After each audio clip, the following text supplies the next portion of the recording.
Joining me on the line now to discuss his latest bid for the Mayoralty is John Minto. Good evening to you, John. Yeah, good evening, Nicholas. Good evening. John, are you a sucker for punishment, or do you enjoy a good fight? Because some people will wonder whether is there a serious chance of you getting the Mayoralty? Why do you do this? Well, I think,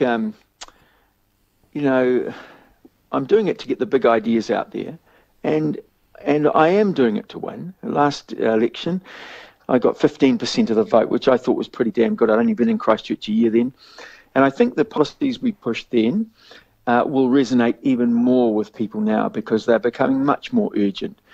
I think there's three big issues facing Christchurch. The fact is we have a climate emergency. We have our clean drinking water under threat, serious threat. And the third thing is we've got a large section of our community living in conditions like the 1930s depression. So those three big issues are issues that we are addressing with a policy. Okay, John. John, your line's pretty terrible. This is an important call. I want to call you back on your landline, not your landline, sorry, your mobile. So, do you mind? I'm just going to cut the interview here a little bit, and we'll be back very shortly with John Minto, hopefully on a better line. Just a minute, John. Okay.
And we're back, and John Minto joins me back on the line now with a much better signal.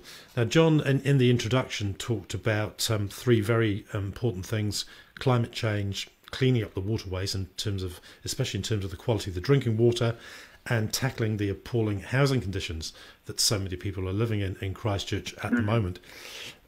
Can the council actually really afford to engage with the size of the housing problem? Because some of the old state and social housing is in such an appalling shape. It seems to me that not only does it need insulating, it actually needs demolishing and rebuilding. Yeah, you're absolutely right. It is in shocking condition because successive councils have had this notion that they shouldn't spend any ratepayer money on social housing. And so so the houses haven't been maintained properly. But right now in Christchurch, we have this golden opportunity with the government giving $300 million to the city, which they promised at the last election. And they said the city can do with it whatever it wants. And what we're saying, what my campaign is saying, is that we want to spend $220 million of that to rebuild the 400 council rental houses that were destroyed in the earthquake, and build another 600. So we would build an extra 1,000 houses for families on low incomes. They are absolutely desperately needed. and we would be able to look each other in the eye when we put money into a new stadium, because as far as we're concerned, we do not want a new rugby stadium until every child in Christchurch has got a warm, dry house to live in. I think most people looking at this issue would say, yep, that's the case. At the moment, the council wants to put that $220 million of that $300 million into a new stadium, and we're saying no, it's got to go into housing first. Can I put it to you, John, that the voter turnout's really low traditionally in local elections, maybe about 38%. Yes. In the national elections, turnout for Labour is always quite low, and it's usually the people associated with Labour who are more likely to need the services that you're talking about. So we've got a real problem here in that the main beneficiaries of the policies that you're promoting, and there's humanitarian grants for doing so, are probably amongst those least likely to turn out and vote. Well, I would say that that everyone in Christchurch is a beneficiary of something like free public transport. Everyone in Christchurch is directly affected by it. And people, even people who do not get on public transport at any time in their lives, they benefit as well, because there are less cars on the road, so they can enjoy the roads more. So what I'm saying is that, it's a benefit for everybody. Not only are we reducing our greenhouse gas emissions, we're doing our bit for climate change. We're talking about a real policy for what we all agree is an emergency, a climate emergency. John, excuse me, John, who's getting free public transport? I mean, do pensioners get free public transport? They get free public transport now after 9 o'clock and before 3 o'clock. But the point is, we would say, I mean, from our point of view, it would be everybody would get free public transport at all times of the night and day. Yeah, just one moment, John. Let's just have a quick look at the idea of universal free public transport. Now, at the moment, I may have this wrong, but does it not fall to ECAN to oversee the provision of public transport? Yes, it does. It's the Auckland City. I'm back where I was 10 years ago. In Christchurch, the bus stops and the bus lanes and all of that are provided by the council, and ECAN runs the bus services. And I agree with the Mayor Leanne Dalziel that all that should be brought back under the control of the Christchurch City Council. So the policy we're putting forward requires negotiation with the government and with ECAN. And I think people have a right, if people endorse me for mayor, they endorse this policy, then I'm able to go in with a very strong mandate to negotiate this with ECAN and with the government, so that the money would come from the government's transport funding, which at the moment is heavily skewed towards roads and not enough towards public transport. It would cost initially about $20 million a year to implement, but that's far, far cheaper than these huge roading projects that are underway or planned in Christchurch at the moment. In fact, the overall policy would save money for Christchurch ratepayers rather than costing extra money. I know it sounds odd, but that's what would happen, because at the moment, Christchurch residents are paying a hell of a lot for the breakup of roads by big trucks and what have you, and we're effectively subsidising the trucking industry, and we want some of that money back for public transport in Christchurch. Okay, I'm speaking with John Minto, who is the mayoral candidate. He's been put up by the Keep Our Assets group to contest the mayoralty. I can't think of a reason why ECAN wouldn't want to relinquish public transport, because it's a giant pain in the ass for them. Well, I think it is, and it's been put to the government to do that. But Phil Twyford said that they wouldn't do it this government, this term of government, but they would look at it in the next term of government. It's long overdue, and it should have been done before now by this Labor government. But we bring that back under Christchurch control. Free public transport doesn't require that change, though. We can't hide behind that. If people vote for it, then it's over to the politicians, which would be the Christchurch City Council, ECAN and the government, to sit down and get it sorted and deliver that for the people of Christchurch.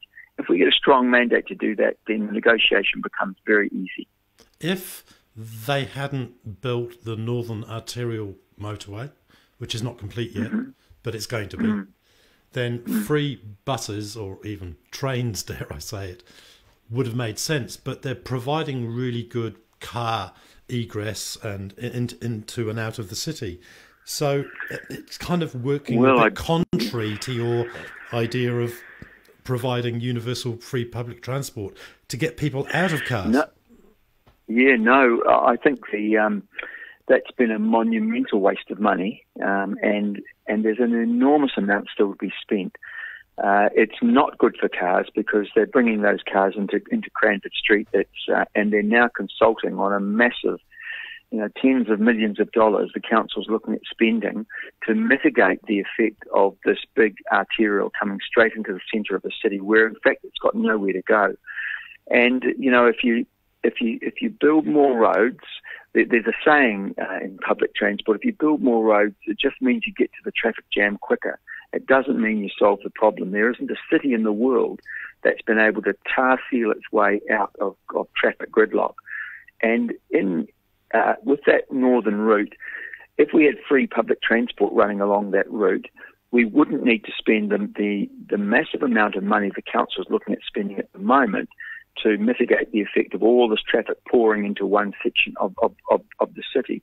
We would be able to do that with buses coming in and out really quickly, really efficiently. And as I keep saying, this would save money. This is not a spending money policy, it's a saving money policy. Right, let's have a look at, we've just got about maybe 4 or 5 minutes left, John, because we were interrupted at the beginning of your segment.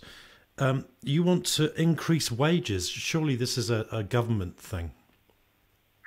Oh, well, I think increasing wages, we can certainly increase the wages of people who are doing council work, and they're being paid less than the living wage.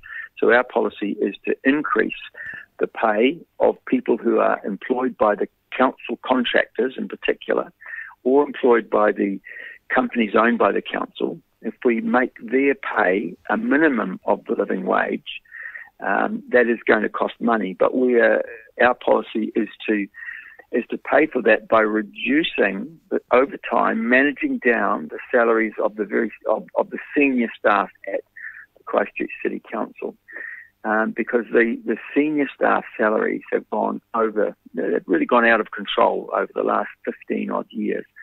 So, for example, the new CEO that's coming in from Birmingham, Dawn Baxingale, her starting salary is 100,000 times more than the starting salary of the previous CEO, Carleen Edwards. So the council, I think, absolutely irresponsibly, is paying an extra $100,000, just opening ratepayer wallets to pay this massive salary, but at the same time they're not prepared to pay even the living wage to people doing council work. So our argument is that this is cost neutral as far as the council is concerned. We want to get all council work to be done on people being paid at least the living wage. And if the council can set that standard, if you like, in Christchurch, then we'd expect private sector employers to follow. John, are you keeping up with the regular job of science teaching? No, I'm not. I retired at the end of last year. Oh, goodness me. So did you have a long career I in know, teaching? it's hard to believe. Yeah, did you have a long career in teaching? I did, yeah. I was in and out of teaching for probably 30 or 40 years. So I did lots of different things at different times. So probably my total teaching was getting close to 30 years probably. But as I say, I was in and out doing quite a lot of things, and which I think is good. I think it's a healthy thing for teachers to get out of the classroom and do different things at different times. Well, you're certainly sounding in good health and in good mental state, John. Thank you very much. Well, it's important because you kind of need you kind of need your assets, don't you, to fight these battles? Oh, you do. And I finished. I turned 65 last year. I retired at the end of the year, and the very next day I flew up to Kaitaia, and then got my way up to Cape Reinga and started to do Te Aroha. I started to walk the length of the country, and I got through. In 4 months, I got through to Tekapo on the South Island, and I've got to finish it off over summer. I had to stop for family reasons when I got to Tekapo, but a wonderful thing to be able to do, and I'm just privileged to have good health and to have the energy and drive to do something like that. Well, best of luck to you with the campaign, and it's been very good to have you on the program this evening to hear your point of view. And okay, thank you very much. Thank you I really appreciate from us that, and our audience for taking the time to talk. Cheers, John. Okay, cheers. Thanks very much. Bye-bye. Bye-bye.